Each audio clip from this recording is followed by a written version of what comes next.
Friends இப்போ நான் பார்க்க போகிறேன்னா இப்போ வந்து குக் வித் கோமாளியில் செஞ்ச ஆப்கானி பன்னீர் பூஜா செஞ்சாங்க. அதான் செய்யப்படுறேன். வாங்க எப்படி செய்யலான்னு பார்க்கலாம். இதில் வந்து சால்ட்டு, கொஞ்சம் கரம் மசாலா, அதுக்கப்புறம் வந்து இஞ்சி பூண்டு பேஸ்ட்டை வந்து இதில் சேர்த்துட்டு நல்லா மேரினேட் பண்ணி வச்சுட்டு ஒரு 1/2 hour கழிச்சு நம்ம வந்து ஆயிலில் பொரிச்சு எடுத்து கிரேவியில் போட்டு எடுத்துடணும். வானலியில் 2 ஸ்பூன் ஆயில் விட்டு இஞ்சி, பூண்டு, பச்சை மிளகா, காரத்துக்கு எவ்வளோ தேவையோ நான் வந்து 3 பச்சை மிளகா சேர்த்துருக்கேன். அப்புறம் வெங்காயம் இதை வந்து நல்லா வதக்கிட்டு இதை வந்து கிரைண்ட் பண்ணி எடுத்துக்கணும். முந்திரியும் இதோடு சேர்த்து அரைச்சி எடுத்துக்கணும். ஒரு 10 முந்திரி போட்டிருக்கேன். இதோட ஸ்டவ் ஆஃப் பண்ணிவிடுங்க. ஒரு கைப்பிடி அளவுக்கு கொத்தமல்லி சேர்த்து அரைச்சி எடுத்துக்கலாம். 2 ஸ்பூன் ஆயிலில் நம்ம வந்து பன்னீரை ஃப்ரை பண்ணி எடுத்துக்கலாம்.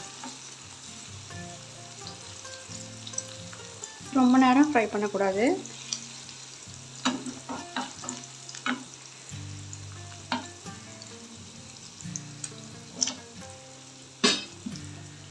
இது மாதிரி எல்லாம் எடுத்துடலாம்.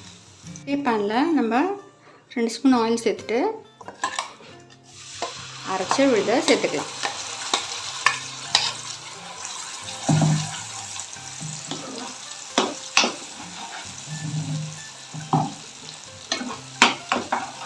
மஞ்சப்பொடி, சீரகப்பொடி, சால்ட்டு, அதுக்கப்புறம் வந்து தனியா பொடி சேர்த்துருவோம். மிளகு பொடி பார்த்து சேர்த்துக்கோங்க. காரம் எவ்வளோ தேவையோ நீங்கள் சேர்த்துக்கலாம். அவ்வளோதான் ஃப்ரெண்ட்ஸ். கொஞ்சமாக கொதிச்சோடனே பன்னீரை போட்டு இறக்கிட வேண்டியதான். ஃப்ரெண்ட்ஸ் சூப்பராக அருமையாக ரெடி ஆகிடுச்சு. நம்ம வந்து பன்னீரை சேர்த்துட்டு அப்படியே இறக்கிட வேண்டியதான். இப்போ நம்ம வந்து ஒரு தட்டில் வந்து இந்த கிரேவியில் கொஞ்சம் தயிர் கொஞ்சம் சேர்த்துக்கோங்க. இது வந்து மேலே வந்து மில்க் க்ரீம் எல்லாம் சேர்த்துக்கோங்க. நல்லாயிருக்கும்.